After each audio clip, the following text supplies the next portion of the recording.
My name is Sarah Chen, and if you had told me 6 months ago that I would be married to Dr. Veronica Hayes, the most intimidating surgeon at Riverside Medical Center, I would have laughed. I would have laughed until my sides hurt, because Veronica Hayes didn't even know I existed. I was just another administrative assistant filing paperwork in the basement office while she ruled the surgical wing like an ice queen in Scrubs. But life has a funny way of throwing you into situations you never see coming. And this story starts not with a romantic dinner or a chance encounter in a hospital hallway.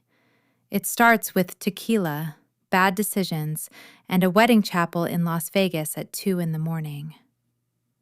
Let me back up. I had been working at Riverside Medical Center for 3 years. 3 years of watching Dr. Hayes command every room she entered. She was brilliant, undeniably beautiful, and completely untouchable. Dark hair always perfectly styled despite grueling 12-hour shifts. Sharp jawline, eyes that seemed to catalog every mistake anyone made within a 5-foot radius. She had this presence that made residents nervous and nurses jump to attention. Everyone wanted to work with her. Everyone was also terrified of her. I had never spoken to her directly, not once. She didn't know I existed because I had carefully made sure of that. I was the girl who got coffee for the departments, who made sure the schedules ran smoothly, who kept the hospital machinery turning. I was invisible, and I liked it that way. Then came the conference. The annual Medical and Administrative Conference was held 3 hours away in Las Vegas, and our department head decided that both surgeons and administrative staff should attend. I didn't want to go. I had a cozy weekend planned involving my apartment, Netflix, and a very expensive bottle of wine. But my boss insisted. Apparently, the hospital wanted to show that we valued collaboration between departments. So there I was, in a hotel conference room at 8 a.m, listening to presentations about healthcare management and surgical innovations. By evening, I had escaped the formal dinner and found myself at the hotel bar with a group of other administrative staff. We were laughing about the presentation where a doctor had accidentally used a slide about his cat instead of his actual research. The drinks came easily, the conversations got looser, and someone, I think it was Marcus from accounting, suggested we hit up the casinos. That's when everything changed. We were playing blackjack, badly, when she walked in. Dr. Veronica Hayes, out of context and in casual clothes, was somehow even more striking. She wore a black blazer over a gray shirt, dark jeans, and she moved through the casino like she owned it. I nudged Marcus and whispered that was our boss. He laughed and told me to relax, but I couldn't relax. She was heading straight toward us. What I didn't know was that Veronica had been at another conference across the casino. What I didn't know was that she had just gotten dumped over a phone call by a girlfriend of 3 years who decided she wanted someone less demanding and more emotionally available. What I didn't know was that Veronica was drinking away that rejection and making terrible decisions of her own. She sat down next to me at the blackjack table. I froze. She smelled like expensive perfume and whiskey.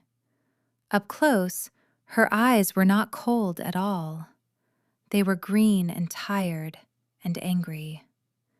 She ordered a drink without looking at anyone in particular, then glanced at my cards. "You're going to bust," she said flatly. "Hit 17 against a dealer showing 5? That's statistically stupid." My face went hot. Of course, my first conversation with Dr. Hayes would involve her insulting my intelligence. But then something shifted. She had been drinking too much.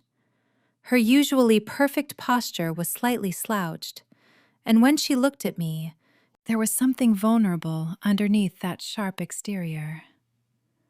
"I know," I said quietly. I'm not trying to win anyway.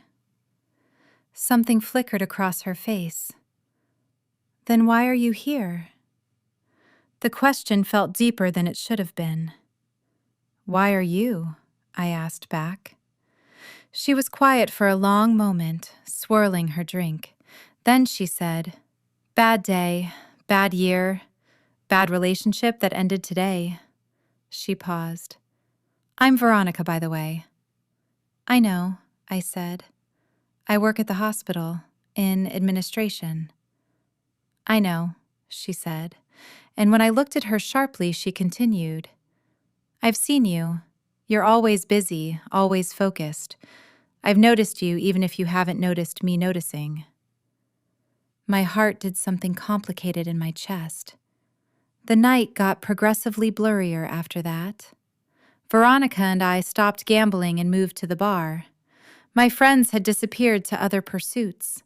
We were alone in a bubble of conversation and alcohol. She told me about her demanding career, about the pressure of being one of the few women running the surgical department, about the girlfriend who said she was too much. I told her about my safe life, my invisible existence, how I had never felt brave enough to want more. You're brave, Veronica said, and she was definitely drunk now. You seem quiet, but there's something strong about you. I noticed that too. Around midnight, she took my hand. I don't want to be alone tonight, she said, and it wasn't flirtatious or sexual. It was just honest. Okay, I said. We wandered through the casino and somehow ended up at a wedding chapel called Eternal Moments that was open 24 hours. It had neon lights and plastic flowers, and a minister on staff who asked no questions about our obviously intoxicated state. I still don't know exactly how it happened, but I remember Veronica looking at me under those neon lights and saying, "Will you marry me?" And I said, yes. I remember the ceremony was 5 minutes long. I remember the minister had bad breath and a Elvis medallion around his neck. I remember Veronica's hand shaking as she put a cheap ring on my finger, and my hand shaking as I put one on hers.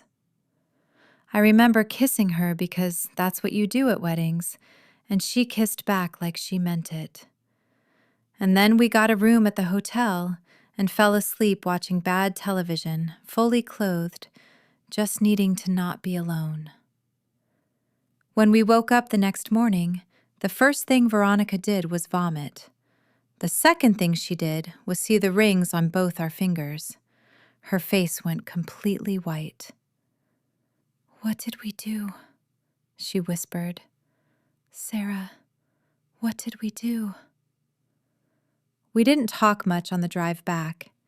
There was the unspoken understanding that what happened in Vegas was going to stay in Vegas, at least until we figured out what the hell it meant. We agreed not to tell anyone. It was a mistake, a drunken lapse in judgment. It would be handled, quietly. Except neither of us took off the rings, and neither of us filed for divorce. The following weeks were strange. Veronica still barely acknowledged me at work, but when she did, there was something different in her eyes. Once I passed her in the hallway, and she touched my arm for just a moment. Another time I caught her staring at me during a department meeting. She was still distant, still professional, but the coldness had changed into something else. Caution, maybe. Or longing. I found myself taking more assignments that required me to be near the surgical wing. I took longer routes to my office if it meant passing her. I started wearing nicer clothes, better shoes, the kind of things that made me feel like I existed in a more visible way. 3 weeks after Vegas, I started feeling sick. It was just nausea at first. I thought maybe I had caught something from one of the patient's family members who came through our office, but it persisted. In the mornings, I would wake up needing to run to the bathroom. Smells that never bothered me before suddenly made me gag. And I was tired. So tired that I would fall asleep in my car during lunch. I bought a test on a Friday night, more out of habit than real concern. I had missed my period, but stress could do that. I had been stressed.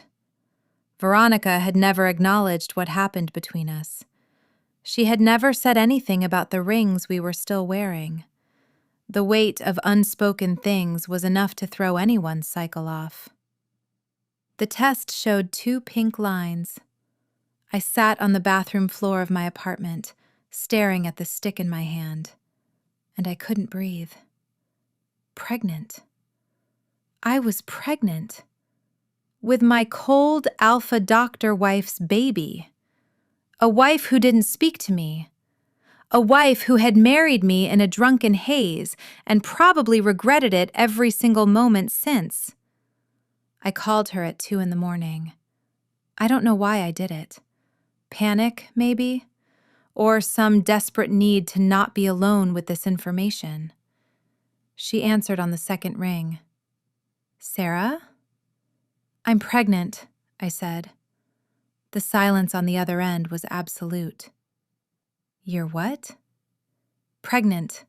With your baby. From the night in Vegas. I took a test. It's positive." "I'm sorry. I know this is the last thing you want, and I don't even know why I'm calling you. I should have handled this differently. I should have—" "Where are you?" Veronica interrupted. "Home. Why?" "Stay there."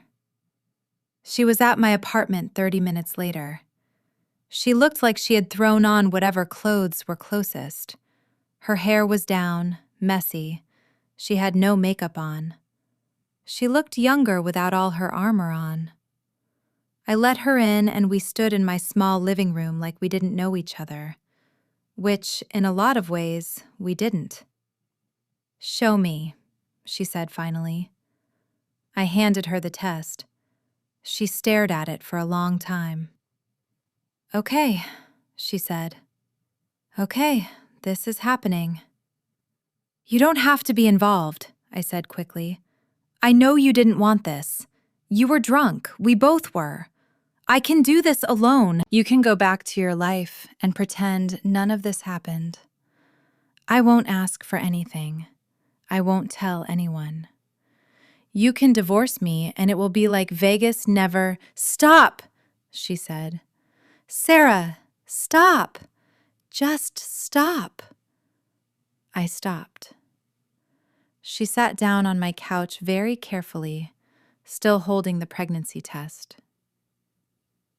"I have thought about you every single day for 3 weeks," she said quietly.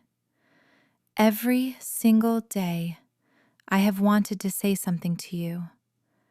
But I convinced myself that what happened was a mistake, that I had taken advantage of you, that you deserved someone better than me, someone less broken, someone less demanding and cold."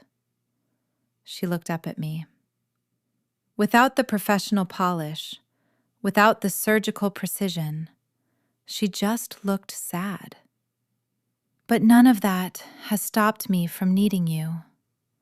Veronica, I'm a catastrophe," she continued. "I'm arrogant, and I work too much, and I have terrible relationships, and people are afraid of me, and I'm not good at this. I'm not good at normal human feelings. But something about that night with you felt real. And you have no idea how terrifying that is for someone like me." I sat down next to her. "So what do we do?" I asked. "I don't know," she said. "But I know I don't want to pretend this didn't happen anymore. And I know I don't want to let you do this alone. And I know that we are married, even if it was stupid and drunk, and we're having a baby together." She took my hand. The rings caught the light. So I guess we have to figure out how to make this work. Not because we're drunk. Not because of a stupid chapel in Vegas. But because I think maybe I fell for you the moment you didn't flinch when I was rude to you at the blackjack table. The next weeks were a crash course in figuring out our relationship in reverse. We were married. We were having a baby. We barely knew each other. But Veronica tried. She tried so hard.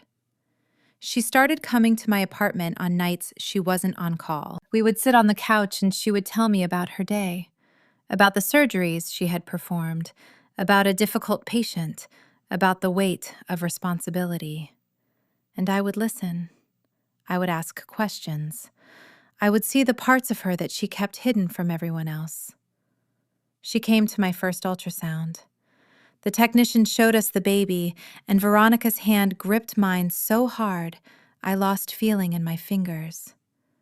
"There's our baby," she whispered, and I heard something like wonder in her voice. She took me to dinner, and we talked about how we were going to handle the pregnancy. We talked about keeping things quiet at work for now. We talked about what kind of parents we wanted to be. We talked about dreams and fears and all the things people should talk about before making huge life decisions. She was different outside of work, softer, more present. She laughed, she made bad jokes. She held my hand when we walked through the grocery store. I fell in love with her slowly. Not all at once like the movies. It was gradual, like watching the sunrise. One moment it's dark, and the next moment you realize you can see the whole world because the light has been coming the whole time. She fell in love with me too, I think. She told me after we had been seeing each other for 2 months. We were in bed and she was 6 weeks along, barely showing. She traced her finger across where the baby would grow and she said, "I love you, Sarah. I know that's insane and we barely know each other, and this is the most reckless thing I've ever done, and I don't care. I love you." I told her I loved her too, and I meant it. The day we decided to tell people at the hospital, I was 3 months pregnant. We requested a meeting with our department head together. We walked in holding hands, and Veronica, in typical Veronica fashion, just said it plainly. "We're married, we're having a baby, we're going to continue to work professionally, and we expect the same level of professionalism from everyone around us." The department head's face was a masterpiece of confusion. But Veronica was their best surgeon, and I was their most reliable administrator, and apparently, people had noticed the change between us. The way she now waited for me after my shifts, the way we looked at each other. They had noticed, but they had been too smart to say anything. By the time I was 6 months pregnant, the hospital had moved us into a better house. Veronica picked out paint colors for the nursery. She attended every prenatal appointment. She read every baby book. She was preparing to be a parent with the same precision and dedication she brought to surgery. And I was preparing to be a wife, a mother, a partner to the most complex and beautiful woman I had ever met. The day our daughter was born, Veronica cried. She held Elena for the first time, and tears streamed down her face, and she said, "Hello, little one. It's your mama."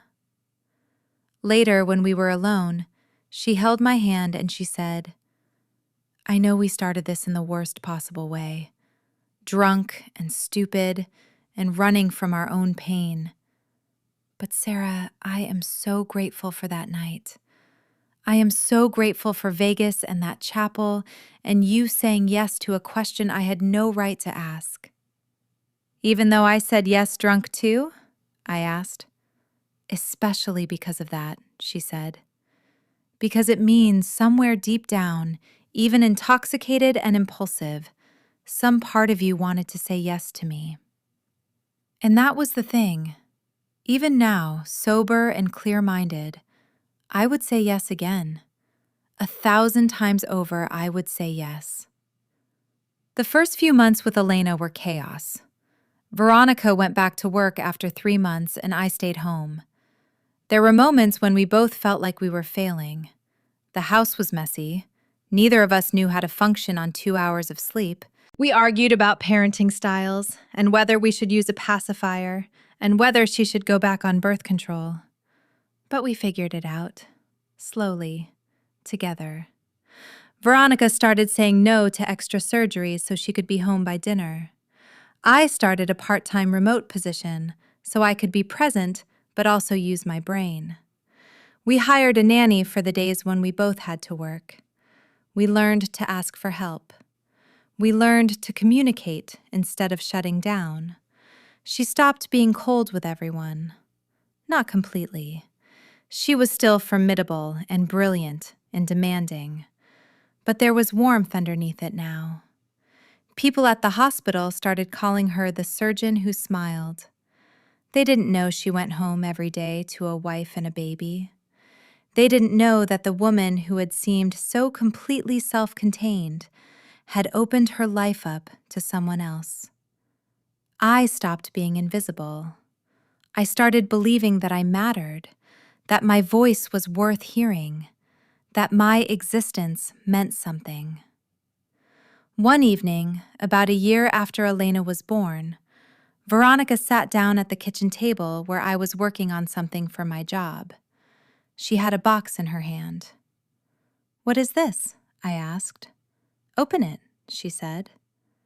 Inside was a different ring, not the cheap Vegas chapel ring. This was rose gold with a diamond, and it was exactly what I would have chosen if I had been given the choice. "I want to marry you properly," she said. "No tequila, no Vegas chapel.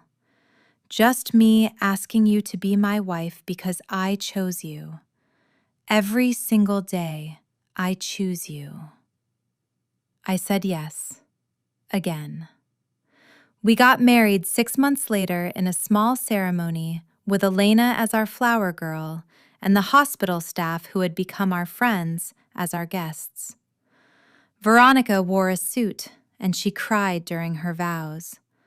I wore white, and I could barely get my words out because I was crying too. This time, we were sober. This time, we knew exactly what we were doing. This time we had chosen each other, not in a moment of weakness and alcohol, but in a moment of clarity and love. The cold alpha doctor and the invisible administrator. The woman who had been broken and the woman who had been afraid. We had found each other in the worst possible way, and somehow we had built the best possible life. Elena just turned 2. Veronica is pregnant with our second child. We found out at my last checkup because the doctor, who knew our story, wanted to be the one to tell us. Veronica was in the middle of a surgery rotation, so I called her and said, "Your wife is pregnant again. Congratulations, you've got to stop being so charming and attractive." She laughed. An actual laugh.